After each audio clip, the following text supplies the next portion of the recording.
Disastrous Desserts. Making chocolate cupcakes.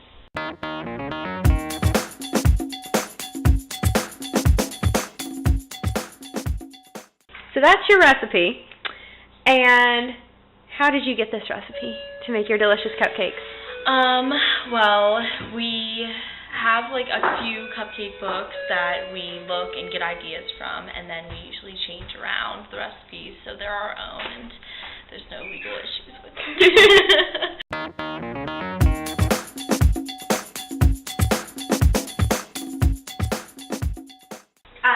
So obviously chocolate cupcakes are really good, but what are your other bestseller cupcakes?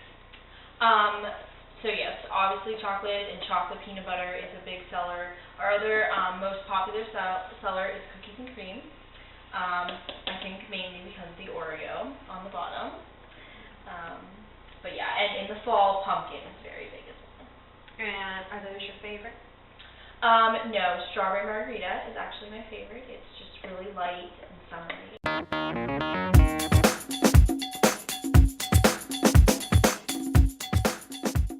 You started 2 years ago, right? Yes, 2 summers ago. And when did you see your business kind of start to take off? Probably about halfway through the school year, our junior year. We started like selling at school plays and like got a lot of business from there, and just by word of mouth that was long enough to get the word out. Was there anything else you used to kind of really get your business out to people? Word of mouth is definitely one of the biggest things, and it still is. Also Facebook, we got a lot of attention from Facebook from people seeing the pictures that we posted and stuff like that. Like them, Disastrous Desserts.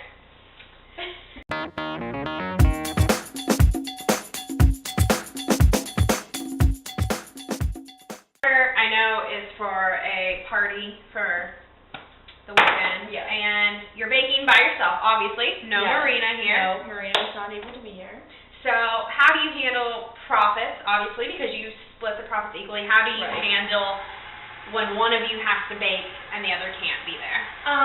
Well, like small orders like this, like that I'm taking to a party personally, is just like our own thing and with our own ingredients. But then when we do have orders for disaster desserts that we have to bake separately because one has to work or is away, we do still separate the profits evenly because we both do it even amount of time baking by ourselves.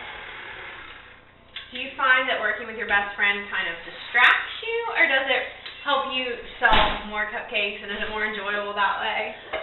It does distract us sometimes because we're very crazy and distracted often. Yes. Obviously, if you watch our YouTube videos, the butter crisis, we are very crazy, yeah. Yes.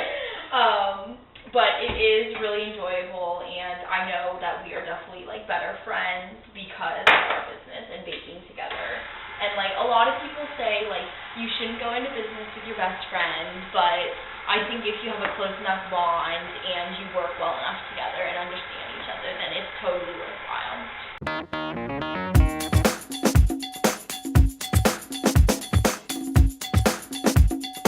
You are making cupcakes and you don't have a cupcake scoop, you're doing it wrong. Cupcakes are perfectly, they're all the same size, and it is because of the scoop, and it just works out that way better because when you have to decorate them, they all look uniform and just look really professional. And can I say this probably improves your efficiency by a lot, because Totally. I know when I'm making, cupcakes out of the box, which aren't ever good, but when I'm making those, it takes me forever to try and portion out my stuff. Yes. Hold on, let me help. Yeah.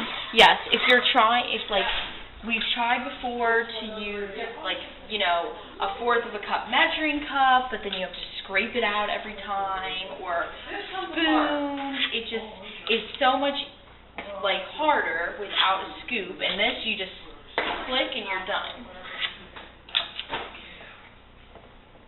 What other efficiency tools have you found to help kind of make your business run better?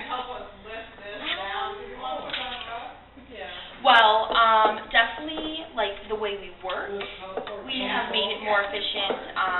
When we bake together, Marina, like, always does the butter and sugar and eggs, and I always work on the dry ingredients, and by the time both of those are done and mixed together, we can mix them together right away, and so it cuts the time basically in half. So when you started, how many orders was, like, the max that you would do in a day? Well, definitely when we started, it was very slow. We would probably only have 1 or 2 orders every other week. And so we pretty much took every order we could get. And now it definitely has gotten to the point where we've had to turn down orders because we have too many, or we're just simply too busy that weekend. Do you think that's in part to you guys learning and working well together now compared to how you did at the beginning? Yes, I do. We definitely have, like, become more efficient.